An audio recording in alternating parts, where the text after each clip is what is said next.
This is the Ghost of Christmas Past, also known as Emily.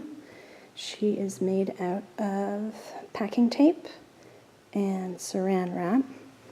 I made the form off of a styrofoam head. I just taped that down, then put the packing tape over it, cut it up, and then sealed it back with more packing tape. Same with the body. I just had a form that I borrowed and wrapped her in the same way.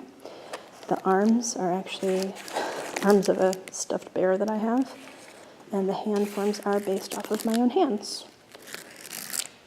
And she has joints at her neck.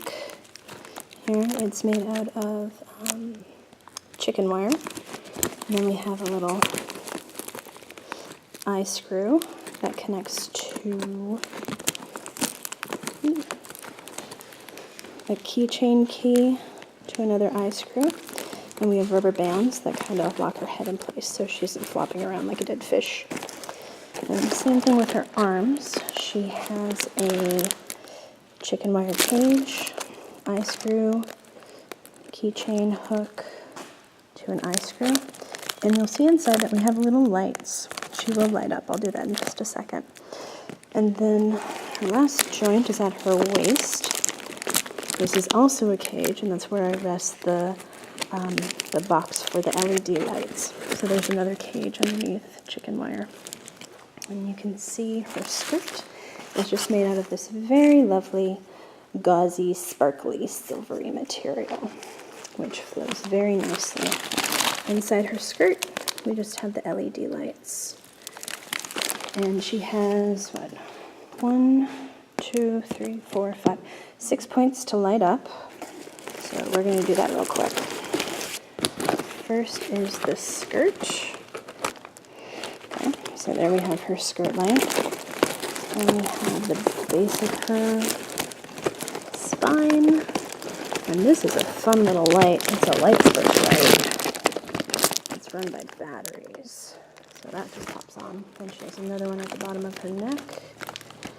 Right there. One in each arm. And these are just little keychain lights that I found on Amazon. You get a pack of 5 for $10, which works pretty well. And then in her head, I have a little access panel right here. It goes in. This is the hardest one to reach. Now I have to replace this light today because it's kind of dimming.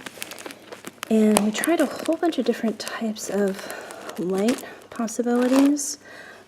But what we ended up with was wrapping paper. It's like a very tin foil-like wrapping paper. It's very silver. Tin foil itself, it didn't work. It didn't reflect as much. But with the little lights reflecting off of this wrapping paper, it gives this really cool glowy effect. And the wig is really it's just a wig. And we hot glued it. And then I have some beads running through it. So I'm going to turn off the light real quick.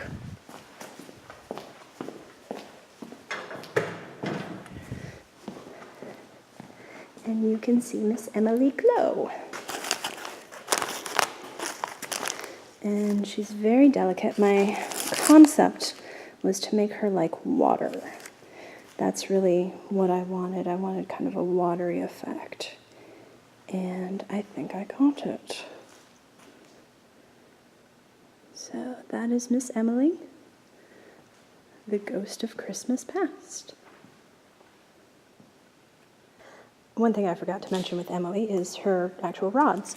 So we have one rod on either arm that goes into her elbows, and these are just chopsticks. Chopsticks hot glued together, painted black, and then hot glued and taped into her arm. And it's surprisingly sturdy. And then in the back of her head, she has a lot of hair. It's really easy to do her head rod. That is just a little tube, like a small wrapping paper tube. Where is it? Ah, there it is. Okay, it's just like a little wrapping paper tube, painted black, that you can stick your finger into it. So it's like you just stick it in, and you can move her head very easily. And when you're wearing black gloves and with the hair, they can't see her move. So that's her little head rod right there. And Emily is controlled by 2 puppeteers, myself and Bella, who is the voice, and she does the head and the right arm, and I do the left arm, and I hold the bodice. So there you go. That is Miss Emily, Ghost of Christmas Past.